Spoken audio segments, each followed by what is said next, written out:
Hello again, everybody. So I wanted to make a video and talk about a few of the most common things that I'm seeing happen in your drawings that I think could probably use a little bit more explanation. And so that is what this video is. And forgive me, but I literally have a list of about 12 or 13 things here that some are small, some are a little bit larger, but I think that I'm consistently seeing these things and just want to point them out for you so that on your late term project you can fix them and hopefully get full credit on your late term project. So the first thing that I want to go over has to do with printing. And I think the biggest mistake that I saw on a few of the last assignments was that you were all able really to generate a PDF, which is great, but some of you were having trouble getting it to be the right size. And so I don't want anybody losing any more points creating PDFs the wrong size. So I'm going to print a sheet here and I'm going to show you how to get it to be the correct size. Okay. So I'm going to go over here to AE 100 and I want to print this sheet. Okay, so I can type Control P, I can come up here and choose print if I would like. Okay, so Control P, and I want to print this. So the first thing you're going to do is you're going to choose your printer. Okay, and I have Adobe PDF, which is a paid software. Again, you'll likely have another software if you don't want to pay for it. But you choose your printer here. The second thing you're going to do is you're going to choose combine multiple selected views / sheets into a single file. Okay, so I'm going to click on that. The next thing I'm going to do is click on browse, and I am going to pick where I want my PDF to be saved at. So late term project example, I want it saved here. Looks good, so I hit save. Okay, now I have clicked on that, but one thing you're going to find in this print dialog box is that sometimes this toggles to here for whatever reason. So I think one good piece of advice within the printer dialog box is just to, go back and double check things even after you know that you've clicked on them. Okay, so I click on that. I choose where I want my file to be saved. I want to then choose the sheets that I want to print. So I'm going to choose select, and don't worry about this.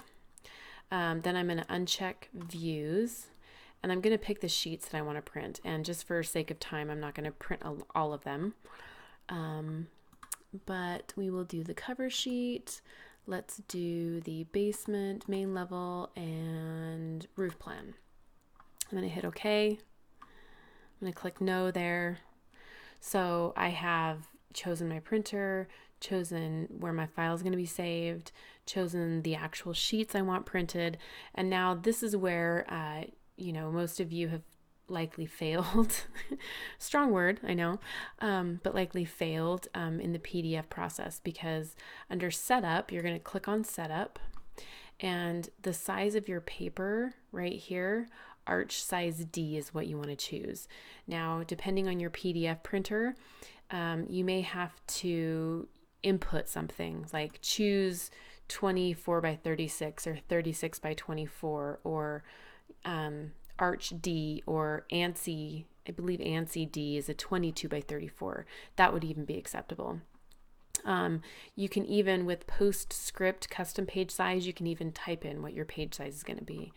But this right here is where you're failing to choose the right page size. And so essentially what Revit is doing is it's just kind of taking your sheet over here and it's just shrinking it down until it fits on the small size paper that is been chosen here. We're going to click on center because we want the page to center. And we also want to choose zoom 100% of the size. Now, you notice that when I click on zoom, this toggles back to here. So I have to click on that center one more time.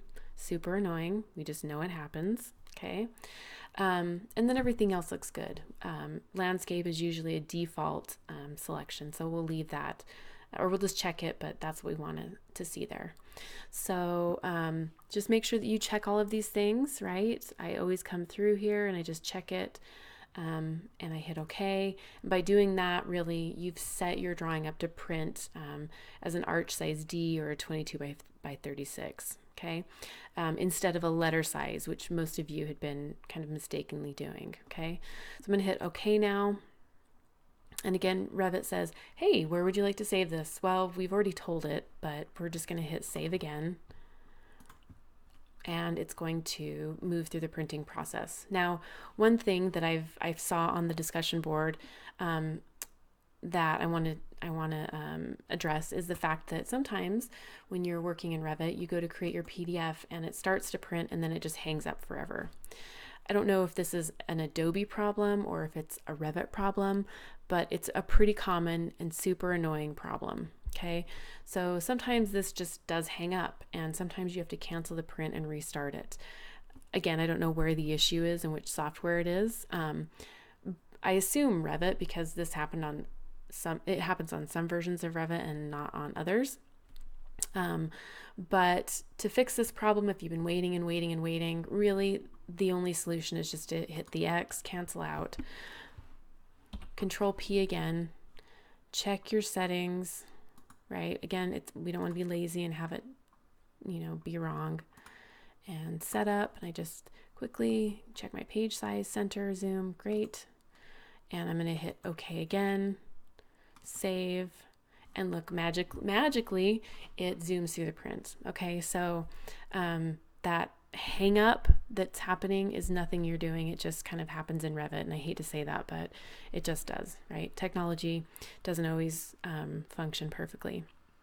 So now it's moving through the sheets and it's printing all of those sheets to PDF, which means a digital PDF file will be saved on my computer. Okay, so hopefully that helps clarify the printing problems that we're having. Okay, so I'm just going to let this cycle through the print. And then the next thing I want to talk about is I want to differentiate a wall section, a building section, and details and how we call those out in the project. Okay, so again, this is right? I'm going to pause this video until this ends and then I'll start it back up. Okay, so here we are back magically, and here's our PDF. So it took another minute or so for that PDF to be generated, but here we are, and we're in the Adobe Acrobat Pro, which means it's the paid software, and I can hover my little mouse over here and you see it's a 24 by 36. Okay, so I did have another question, and that was, how do I rearrange the sheets so that this G sheet is at the very end? And the answer is, in Adobe at least, you can go to Organize Pages, and I click and hold and I drag this over to where I want it to go. You can just kind of move these pages around, and when you're done you hit close, and then our PDF is in order, which I love and appreciate and think is magical. But I do understand if you don't have a PDF editor, then it may not work for you. Okay, so I close that out and I save it, of course, and that's how we're going to print. Okay, so let's talk about, I want to talk about sections and run through how to create them. And one thing I did kind of notice, a couple of people, you drew the section line, but the section line was maybe like down here, which you really don't want your section to be outside of your architecture. You want it to cut through your architecture, okay? The idea of a section is that you slice your building in half vertically, okay? So your sections really need to engage the architecture and move through it entirely, right? This one vertically moves through it and this one horizontally moves through it, okay? But let me talk about how to create a building section. You can go to View, and I can click on Section here, and I want to make sure that over here it says Building Section. Okay, I'm going to create this section through the door here. So I click, I move in the direction I want to go, I drag it through the whole project, I click again, and that's really how we create a building section. You're going to notice that it kind of its field of vision, right, is defined here. So we want this to be, beyond the architecture. This little tail here shows what direction it's looking. It's looking that direction, okay? If you make it the wrong direction, you can flip it if needs be. But really that is your building section, okay? If I click on the head, there is my building section, okay? So you can use this crop region to extend your building section, right? Put it, to extend the view. I kind of like to keep it as tight as possible, keep it nice and tidy, right? I like to make sure all of my little levels are, proportionate to the building section. But this is really what your building section is going to look like, okay? To remind you, you can turn this crop region off. I can click on hide crop region and it turns off. And one other thing I want to bring up here while I'm in this section is the coarseness level of this drawing and the scale. So this is at 3/8 of an inch is equal to a foot, but I can very easily, take it from 3/8 to 1/4, right? And the scale bumps, and, I can very easily change it if needs be. Okay. Okay. The coarseness level here, this shows detail, and really, I might not get a whole lot of change in this view, but I'm going to change it to coarse. I always saw a little bit of change happen, but in the roof, I saw a little bit of that detail go away. The assembly lines went away. And so I can change this back over to fine, and you see kind of some of that detail come back in, okay? ZE, zoom extents, and I pop out into a whole view of the building section, okay? So this is the overall building section. It shows kind of general information about the project. I do want to show you how to create a wall section from this building section, okay? I'm going to use the call out tool to do that. And while I'm in my building section, I click on call out, rectangle, and I choose what kind of section. I want a wall section. Okay. One thing that you're really going to have to get used to in Revit is the idea that number one, there are a ton of settings. So very rarely do you just click a command and there's not another setting. There's always something that you have to set. Okay. And number two, it's very menu based. I try to use the keyboard as much as possible. I'm not a menu / button person. I like the keyboard shortcut. I think it makes you very effective and very quick in the software. So I keyboard shortcut a lot. Okay. But you're always going to have to, for example, I initiate the call out command and I want to create a wall section, right? Number one, you have to set that. And number two, you have to be, you have to kind of keep track of that. You have to know that you have to do that. Okay. Anyway, so I have my wall section here and I can click. I'm going to move over the section of wall I want to create a wall section of, right? Click again, and I've just generated my wall section. Escape, escape. Now I can click on that bubble and I can move it in and out if I need to, right? And really the idea behind these sections is that the overall building section is very general, the wall section is more detailed, and then the details are further detailed. So as you create these different views, you're just kind of stepping in as far as detail goes, right? So from very broad to very, very detailed, so that the contractor can look at these drawings and say, I get the overall picture. Oh, this is how the wall assembly works. And then further, oh, I see how, the wall assembly is built and comes together. So I click on my bubble here and I can drag my little annotation marker out here, put it where it needs to be. Okay. So here I have my overall building section. I can click. There's my wall section, right? You can see it's at 3/4 of an inch, so it's much larger. It's viewed in more detail, okay? I can again come in here and drag this down to where it needs to go, right? I can bring this in, do that, okay? And that's my wall section. I can then come down here to my hide crop region and it looks beautiful. So I've created an overall building section, I just created a wall section, and now my third level of detail is to create a detail here, okay? A few of you created these like in the floor plan view using a detail section marker, and that is a valid way of doing it, but I think this is a little bit easier because when you're creating those when you're creating those details with a section marker, likely at this point in your Revit education, you're kind of flying blind, right? You're just throwing it in there, creating a detail, and you can't see what the detail is going to look like. What's nice about the call out method is that you can see what you're going to detail, essentially, okay? So I created my building section, now I've created my wall section, and now my last detail is using the call out tool again. I don't want to do a wall section, now I want to do a detail. Okay, so I would zoom into wherever I want this detail to occur. Click, click, right? Maybe it's the foundation. You know, you might have a few different detail areas on a building section here, or in a wall section, excuse me. Right, I can come in after the fact and sort of scooch it in a little bit. Looks good. I can then go back and do call out, rectangle, detail, right? And I can do that if I want. There we go. Okay, and maybe a third one right here. Right, but essentially, you know, these details are used so that the contractor again can look at things a little bit more closely, and say, oh, now I see how that window interacts with the roof, and how the roof beyond interacts with this wall that's coming in. So now I have these details, right? And I go into a detail view, and now you can see it's at a larger scale, right?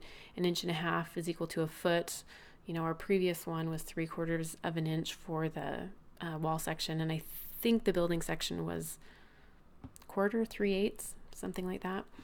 But now this is, you know, further enlarged, so we can then start adding more detail to it. Okay. If I were to put these on a sheet, right click, new sheet, and I'm just being crazy doing these. Okay. Now I can add those to this sheet. Okay. And hopefully I can remember what I named them. Maybe not. Let's see. Detail 2, section 7, call out 1, and section number 7. Okay. So section 7, I drag it over, let go, and click, and there's my building section. Okay. That looks pretty good. It's a little large, so I can double click and I can engage it, and I can make it, you know, maybe 1/4 of an inch. Click, click. Click on the viewport, drag in my view title. There we go. Okay. Again, this having it a little smaller scale is not a big deal because it just gives an overall picture, right? We're not really supposed to see detail here.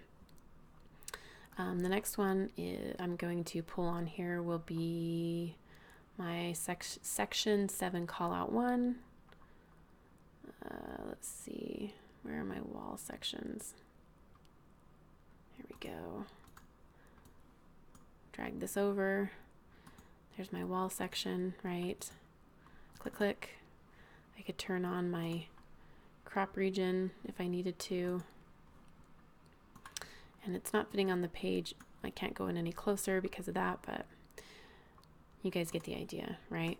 So there's my next one. These two obviously can't go on the same page, right? But I'm just kind of showing you how I would put them on the page. Click, click out of the viewport. In fact, we'd get points taken off for this behavior, right? Detail here. I'm going to drag this over. Oh, nope. Detail 2. I lied. Nope. Just kidding. What are my details called? I forgot. So I'm going to click on this view. This one is detail 0.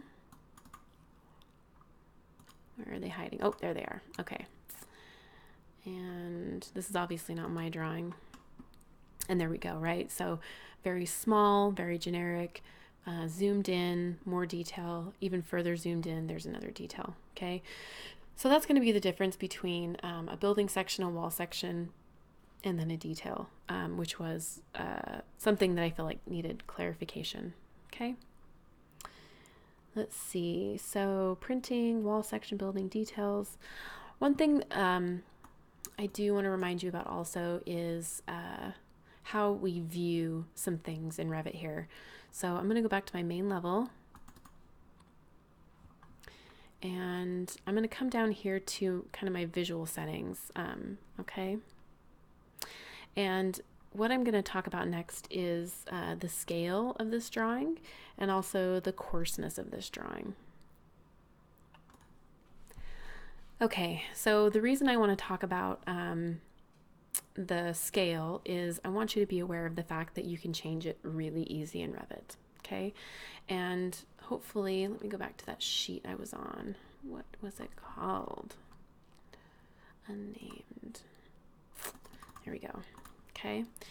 I want to point out the fact that you can change the scale very easily. And I like to say that because I know I have several AutoCAD users out there, and when you work in AutoCAD and you want to maybe change the scale of a drawing that's fairly complete, it's quite cumbersome, right?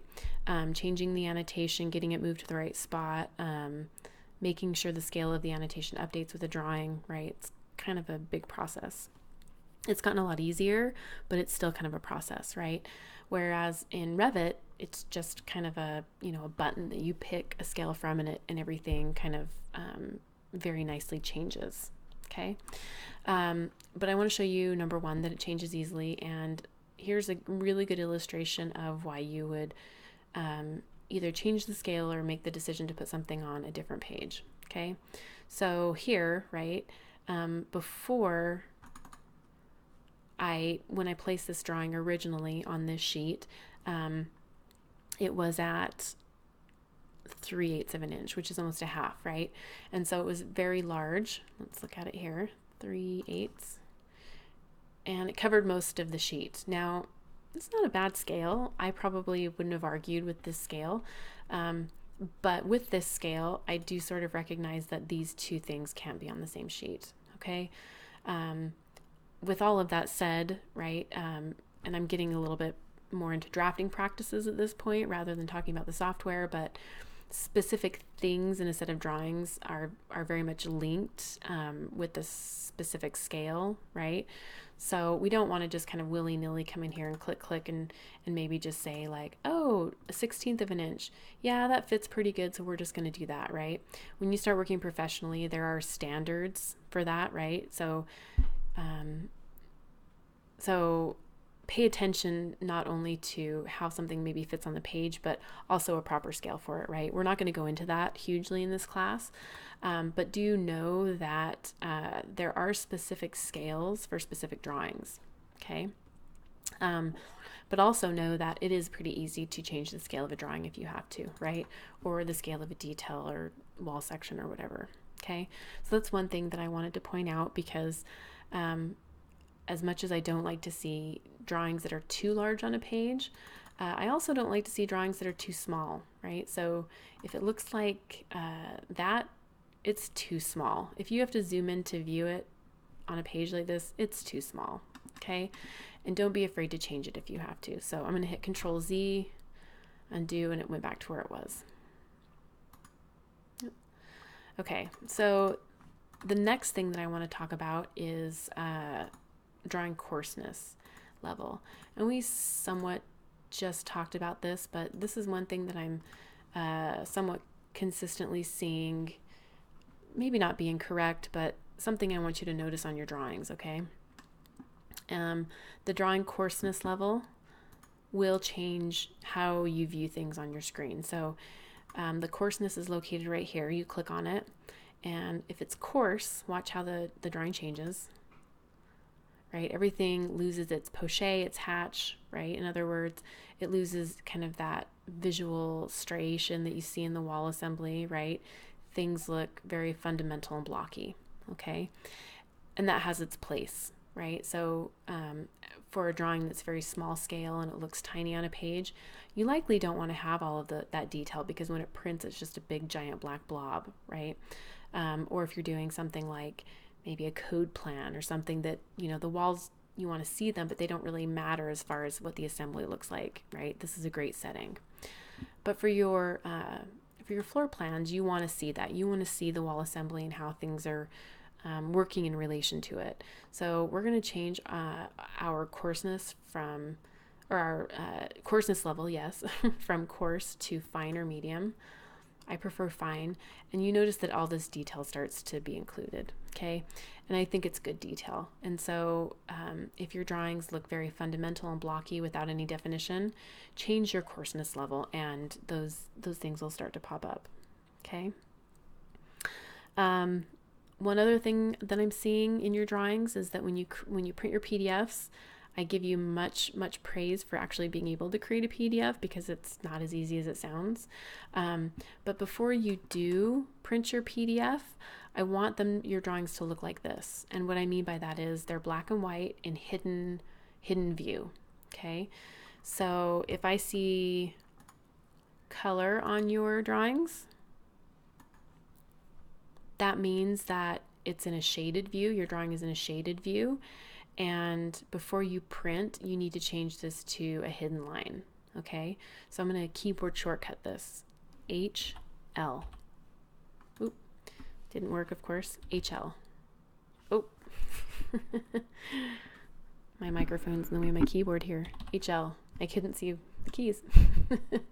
So HL, hidden line, shade, SD. Really, the only time you would print a set of drawings with a shaded view is if you're creating presentation drawings.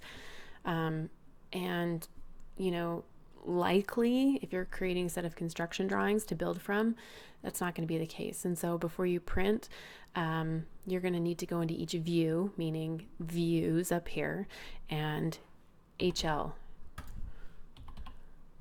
Okay, shade, SD, hidden line, HL. Okay, or you can change it down here. So you can come here and choose, you know, shaded, or you can choose hidden line. Okay, but that does mean that before you print, look at all your sheets, and if there is a view that is color, right? So for example, let's go into main level floor plan here, click, SD, shaded. If I saw this on your sheet, you'd have to click, HL, click out, and then print. Okay, so that's another thing I've been seeing. Haven't really mentioned it because I think I want you more focused on your modeling, but this is just good practice. Okay. Section box. Okay. So some more good practice in drafting in Revit or modeling in Revit is that when you create something, you always really want to get in the habit of flipping into a 3D view and looking at it and making sure that it looks right, okay? And a section box will help you with that. So whenever I model anything, okay, I'm going to come up here and I'm going to pop into a 3D view after I model it. And I'm going to look at things and I'm going to make sure that they're correct. And I think that if you all were to get into that practice right now, it would be very helpful because I'm seeing a few errors that I think if you popped into 3D, you'd fix before you submitted your assignments. So things like walls being too tall or, I mean, I don't know, just random things, okay? But Revit is a 3D modeling software, and that's its strength, right? You can model something and then look at it in 3D and make sure that it's working. So get into the habit of doing that. Also get into the habit of using a section box to help you view it in 3D. So I can go into 3D, and this is only available in 3D, but I can click on section box and I get sort of a 3D crop area around my project. I can click and hold these little grips that pop up, and I can drag the section box through my project. Okay, so this is a very nice way of viewing your project, looking at the space, making sure that you've modeled things correctly, that it looks the way you want it to. Okay, this is also another one of those tools, or one of those tools in Revit that is game changing for clients, right? You can sit there and describe a project all day, but the second you show a client this specific view and you show them the space and the quality of the space in your Revit model, they immediately get it. And they're like, oh, I didn't know what you meant before. Now that I can see the space, I get it and I love it, and let's do it. Okay, most of the time. So this is a really great tool, not only for building things in Revit, but also, again, selling that idea to clients. This is pretty key. So the section box, I can click on it, drag it in, do whatever I want to do. I can take this all the way to the basement. And the nice thing about this is that it's temporary, essentially, right? I can view and look at things, and it's not altering my model. It's just allowing me to view it in a certain way, right? And to get rid of this, I can just uncheck section box. It goes away, and if I need it again, I can come back in here and click on it. Okay, so there it is again. I want to talk about keyboard shortcuts because I did get a question about, hey, it is so cumbersome and so not quick to have to be able, to do something, to go up here, click on a tab, go over here, click on an icon, come down here, and then do whatever I need to do, right? So how can I improve? How can I make that quicker? And really the answer is keyboard shortcuts. Okay, keyboard shortcuts and another command called create similar, which I'm going to show you. Okay, so keyboard shortcuts, they're in the course manual, but also you can come up here to view, you can go down to user interface and choose keyboard shortcuts. And if you are looking for one like, hey, is there one for wall architectural shortcut? There we go, WA, perfect. If I wanted to add a shortcut to a command, so for example, there's the align command, okay? And I don't believe by default this is there, but I add it because I like it. I can click on, I'm going to remove this just so we can add it. But I'm going to click here. I'm going to type AL in new key, hit assign, and that assigns this keyboard shortcut to that command. So I hit OK. And now if I want to use align, I can type AL and you see the align command pops up. WA, wall, right? Wall pops up. TR, trim pops up. Okay. So the answer to the question of how do I make myself quicker? Keyboard shortcuts. Use them, get used to them, modify them, and make them custom for you. Okay. The other thing that I think makes me quicker at drafting is the create similar option. And what create similar allows you to do is it will allow you to take an object, and really any object in Revit, and it will allow you to create more of that object as it stands defined. So this wall is this kind of wall, and it is defined to start here, has a base offset, and it's supposed to go up to here. So, in order for me to kind of, if I wanted to maybe draw, another wall like this over here, I would have to go up here to architecture or type WA wall. I'd have to find that wall, then I would have to define the wall and then draw it. Again, pain in the neck, lots of steps. Where if I define the wall once, get it the way I want it, I can click on it, select it, and choose create similar, which is CS, click, and then I can start drawing that wall, and it's an identical copy of it over here. Toilet, create similar.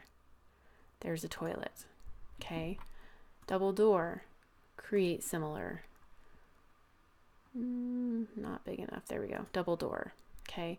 So you guys kind of get the idea. I'm going to hit undo to get rid of some of those weird things I just put in there. But use create similar, right?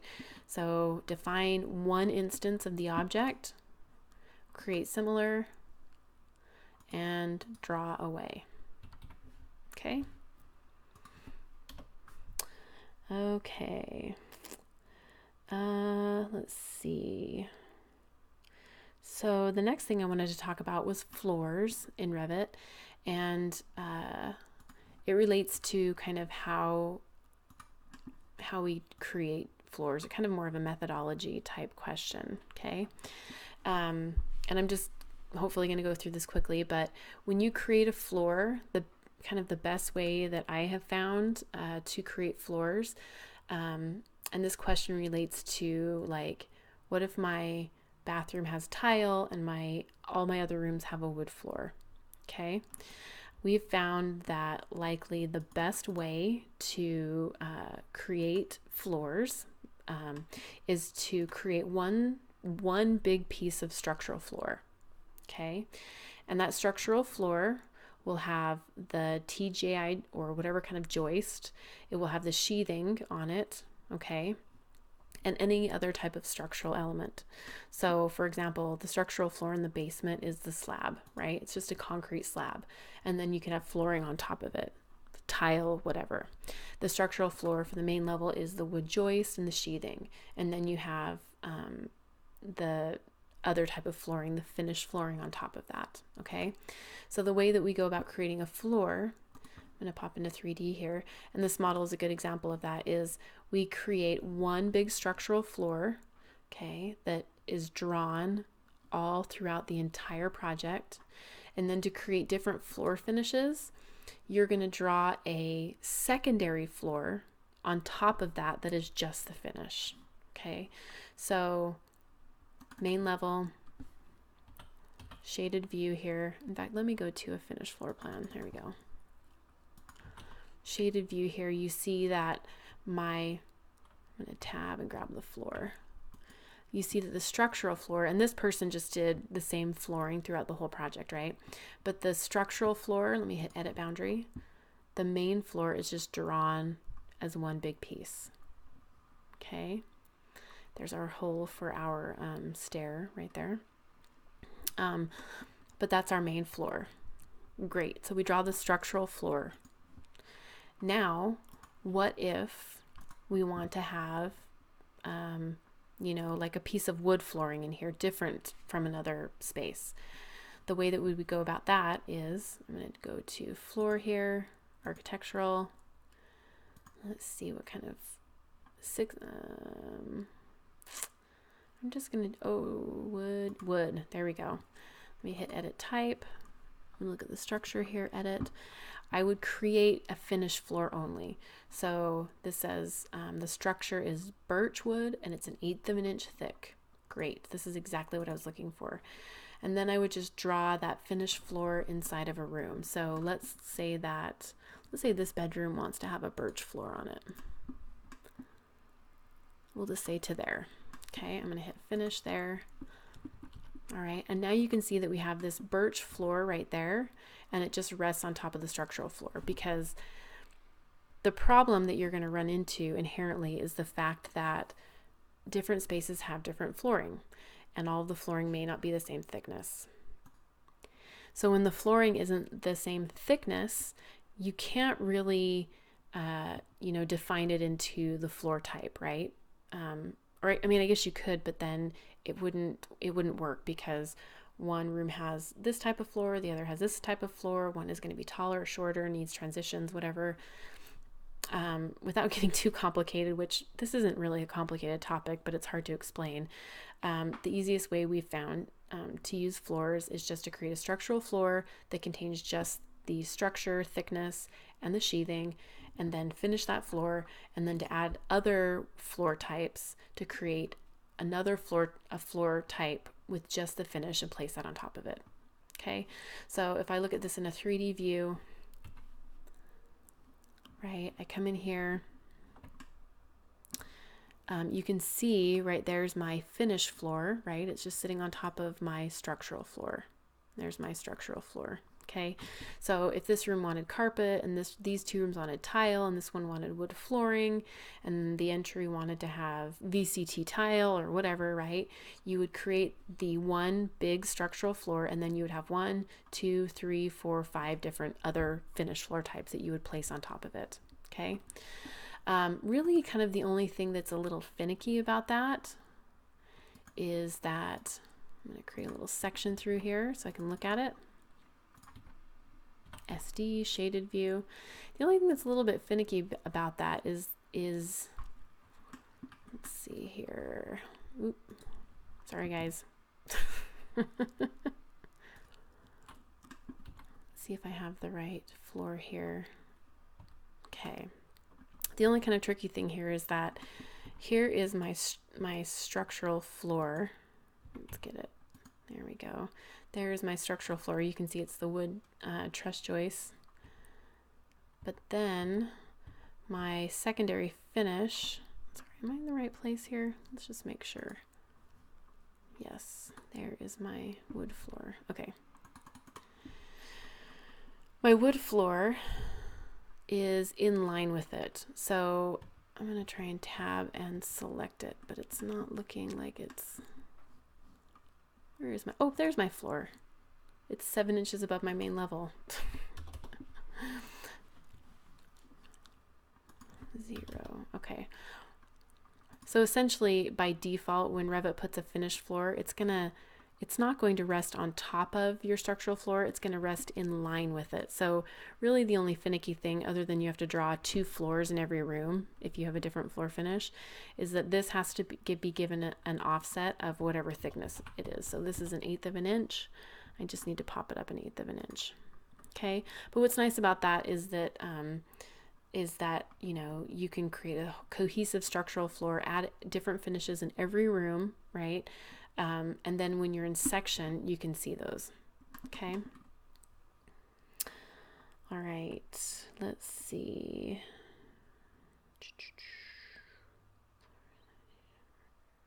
Oh, annotation markers. I've written all these notes and then I forget what they mean. I'm not seeing it so much in here, but in a lot of your drawings, and I think this is just because you're new to the software, you guys are doing a great job creating like your interior elevations, okay? But one thing I want to show you, there's view, elevation, interior elevation. One thing I do want to show you is that to create interior elevations, you don't have to add 4 different markers to your space. So if I wanted to put an interior elevation and elevate all 4 walls, I could click one marker, okay, click it again, and these little check boxes here, 1, 2, 3. By doing that, I've just added all the different elevations. Now I click on the little marker, head marker there. I can see it goes from there to there. Okay, I can move this over a little. If I click there, right, it goes from there to there. And I can alter this if I need to extend it or bring it in. Okay, click here. That looks good. Click there. Ooh, there we go. Okay. The other nice thing about this is I can come here and I can click on it, and it says view name over here. I can type West, or, you know, maybe more typical is going to be like ABCD, right? So let's see, apply that, and it just says West. Okay. So I think you all did a great job in getting these in there. It's just that you just obviously didn't know that you could just do one marker with those 4, right, attached to it. If I needed to get rid of one, I would click on the marker itself again, and I could uncheck these to delete the view. Okay. This right here, I don't like this format actually. Let's see if we can, it's not something I want to talk about a whole lot, but let's see. I'm not going to get into this, never mind. Okay. Anyway, but that's something that you can work on. The other thing is, and I know it gets to be really difficult when you have a lot of annotation, but one thing that I like about this set of drawings is how neat they are, right? I can tell a lot of times by how neat, or just different drafting practices that people use, how far into the profession they are. And you know, one kind of nice thing that I like to see in drawings, and I know people have experience when they do them, is how neat their text is, how things line up. And what I mean by that is, like, for example, here, you know, this marker, if I just click on it and I nudge it with my arrows, it's a little puzzle, but I can sort of nudge it into a place where, even though it's overlapping the door a tiny bit, you know, these names of these different elevations aren't taking over the entire room, right? All of these leaders are very nice. They are lined up. It's just all very neat, I guess, is maybe my point, right?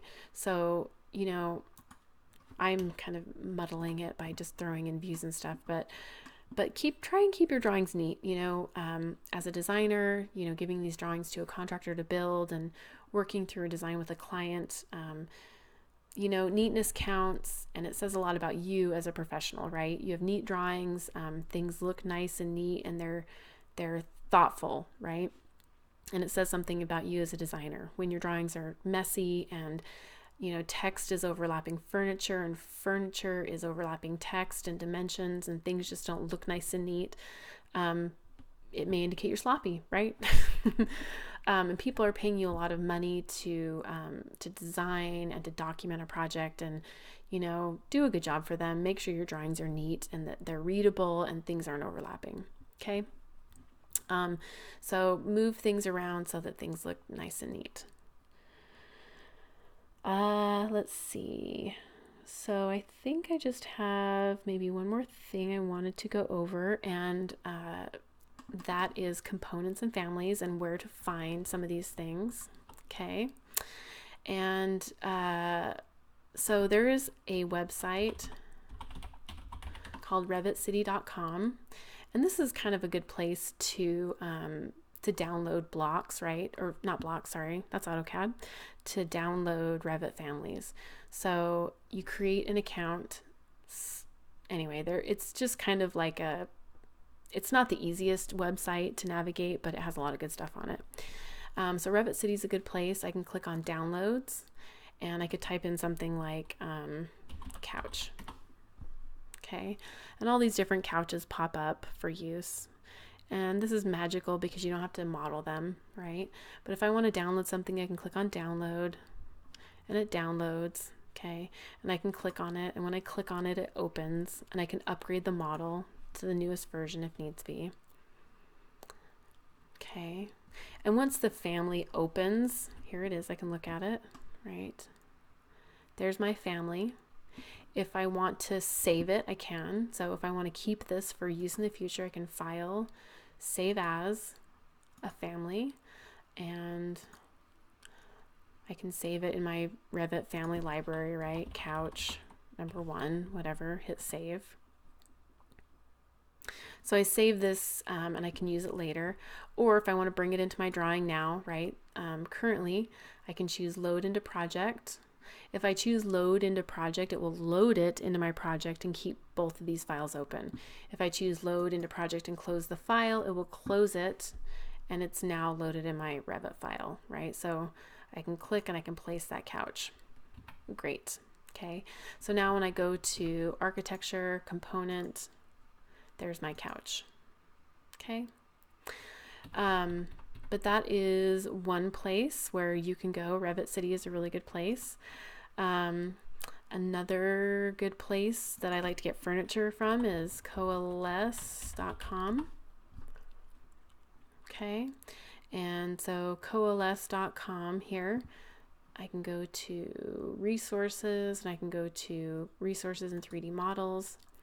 This place has a ton of great stuff here. So 3D models, it's great. Let's go to the ballet table, and we'll just choose something. Let's see, Revit overview. There we go. So there's some tables. I'm going to open up. So these downloaded into my PC downloads, right? There's my Coalesce table. I can save this somewhere. I can double click and open it. Upgrade the model.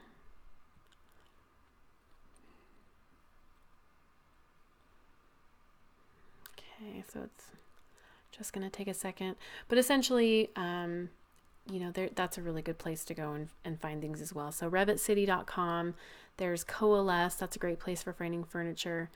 Another place, the last place I'm going to show you once this upgrades, is actually a website that is/was, I'm not sure if it is anymore, I somewhat suspect it is, but it's BIM objects, and that's sort of where, if you use the family search within Revit, that's where you can go and find things. I'm just going to pause this for a second until these things upgrade. Okay, so that family file just opened, and there are a ton of options in here. Essentially, if you load these into your project, you'd be loading all these different types. So we're just gonna, I think I'm just gonna maybe not do that. But this has a ton of furniture in there, And I think maybe likely your best option might just be to copy and paste here. Let's see if that'll work. I'm going to a floor plan view. But it's nice. It's nice to have all this furniture, right? Control C, copy. And then I'll go to my main level floor plan. And then Control V, paste. And it worked. So Control V is essentially, it's a copy clip, it's a copy paste. And by doing that, I've loaded this block into Revit here as well. Okay, so you can open a Revit family and load it. You can copy and paste, which also loads it. Or you can choose File and Open and then load it in if you saved it on your computer. One final way of inserting blocks, let's see, or families. Oh, that's gone actually. There used to be a little search option here. I'm not going to go over that then. But final thing here is BIM objects. BIM objects. So browse BIM objects here. So BIM object is another place to go and find good things. So couch. I know a lot of people who really like this site. I think it's great. I feel overwhelmed by it. There's just so much. But anyway, there's a lot of good stuff here. So there's families. So revitcity.com, coalesce.com, BIM objects, all really good places to find families. And of course, probably the best place to find families is your fellow students. I don't mind if you all share different families and things like that. You know, everybody's going to bring something to the table, which I think is great. Okay. All right. So I think that might be it. Yeah, I think that might be it. I think I got through the entire list. I had 12 items.